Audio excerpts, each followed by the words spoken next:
A racist waiter humiliates a black woman at a cafe, unaware she's about to become his new boss. What happens next will leave you speechless. Subscribe now to see the tables turn and comment where you're watching from. It was a bright Saturday morning in Charleston, South Carolina, and the Clover Cafe was bustling with customers. Known for its upscale vibe and gourmet dishes, the cafe attracted a steady stream of tourists and locals. Among the busy waitstaff was Mark Stevens, a waiter in his mid-30s. Mark was experienced, efficient, and, to those who worked with him, known for his sharp tongue and unspoken biases. As the morning rush poured in, the cafe filled with the clinking of cutlery and lively chatter. Among the crowd, a woman in her late 20s entered quietly. Her name was Maya Thompson. Dressed in a simple yet elegant outfit, Maya radiated a quiet confidence. She was visiting Charleston for a meeting and had heard about the Clover Cafe's reputation. Eager to start her day, she chose a seat near the window, overlooking the charming street. Mark noticed Maya as soon as she walked in. His expression tightened, and he pretended to be busy, hoping another waiter would handle her table. When none stepped forward, he sighed and made his way over. His demeanor was noticeably colder than with his other customers. Without a greeting, Mark said, "Are you ready to order?" His tone was flat, and he avoided making eye contact. Maya smiled politely. "Can I see a menu, please?" Mark gave a curt nod and placed a menu on the table. "Drinks first?" he asked, his voice dripping with impatience. Maya scanned the menu, unfazed by his attitude. "I'll have a cappuccino," she said calmly. Mark jotted it down, but instead of heading to the kitchen, he lingered. "You know," he said, his tone shifting to something almost condescending, "we're a little upscale here. Are you sure this is the kind of place you're looking for?" Maya looked up, her brow furrowing slightly. "I'm sure," she replied, her tone steady. Mark smirked. "All right, just making sure," he said, walking off without another word. Maya took a deep breath. She had experienced this kind of treatment before and knew exactly what it was, but she wasn't about to let one person ruin her day. Instead, she sat back and admired the cafe's interior, making mental notes. The space was beautifully designed with rustic wooden tables and a warm, inviting atmosphere. Meanwhile, in the kitchen, Mark complained loudly to a fellow waiter, loud enough for Maya to overhear. "I don't know why people like her even bother coming in here," he said, rolling his eyes.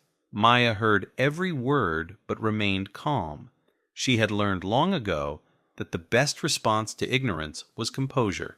When Mark returned with her cappuccino, he placed it on the table without a word and walked away. Maya sipped her coffee slowly, taking her time and observing the cafe's operations. When it came time to pay, Maya politely asked for the manager. Mark's expression soured. "Is there a problem?" he asked, his voice tinged with annoyance. "No problem," Maya replied with a calm smile. "I'd just like to speak with the manager." Mark muttered something under his breath and walked off to fetch the manager, a middle-aged woman named Carol. Carol approached Maya with a professional smile. "Is everything all right, ma'am?" she asked. "Yes, thank you," Maya said. "I just wanted to compliment the design of your cafe. It's beautiful. I'd love to know who owns the place." Carol seemed pleased. "Thank you. It's owned by a small investment group, but we try to run it with a personal touch." Maya nodded thoughtfully.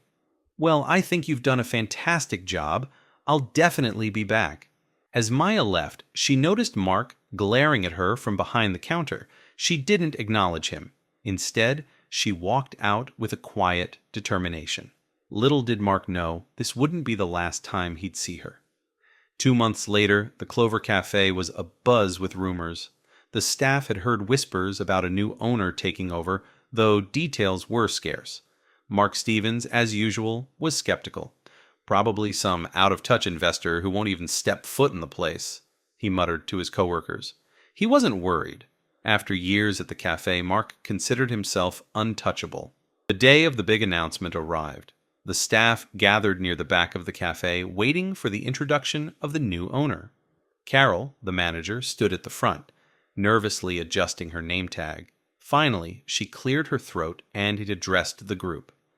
"Thank you all for being here," she began. As you know, the cafe has been purchased by a new owner, someone who has big plans for the future of this establishment. Please welcome Maya Thompson. Mark froze. The name felt oddly familiar, but he couldn't quite place it. When Maya walked in, dressed in a sharp blazer and heels, Mark's stomach dropped. He recognized her immediately, the customer he had treated so poorly just months ago. She stood at the front of the room, her posture confident, her gaze steady. "Thank you, Carol," Maya said with a warm smile. She turned to address the staff. "I'm excited to work with all of you to make the Clover Cafe the best it can be. This place has so much potential, and I can't wait to get started." As she spoke, her eyes scanned the room, briefly landing on Mark. He avoided her gaze, suddenly feeling exposed. After the meeting, Maya stayed to chat with the staff. She was approachable and friendly, asking questions about their experiences and suggestions for improvements. Mark tried to stay out of sight, hoping she wouldn't single him out, but his luck ran out when Maya called for him directly. "Mark, right?" she said, walking over with a calm smile. He nodded stiffly. "Yes, ma'am." "I remember you," Maya said, her tone neutral but pointed. "You were my waiter when I visited a few months ago." Mark felt a wave of panic. "Yes, I think I remember that," he stammered, his usual confidence gone. Maya nodded thoughtfully. "I didn't have the best experience that day," she said, her voice steady but firm. "I felt unwelcome. It was clear I wasn't treated with the same respect as other customers." Mark opened his mouth to respond, but Maya held up a hand. "I'm not here to dwell on the past," she continued. "What I care about is creating a cafe where every single person, staff and customer, feels valued and respected." Mark nodded quickly. "Of course. That's what I want, too." "I hope so," Maya said, her gaze unwavering, "because respect isn't optional here. It's a requirement." For the next few weeks, Maya worked closely with Carol and the staff to revamp the cafe. She introduced new policies to ensure better customer service, held staff training sessions, and even upgraded the menu. Maya's leadership was inspiring, and most of the staff embraced the changes. But for Mark, it was a constant reminder of his earlier mistakes. One afternoon, Maya called Mark into her office. He entered nervously, his usual bravado completely gone. "Mark," Maya began, "I've been observing you these past few weeks. I can tell you're good at what you do, but I also sense some resistance to change." Mark hesitated. "I'm just trying to adjust, ma'am." Maya leaned forward slightly.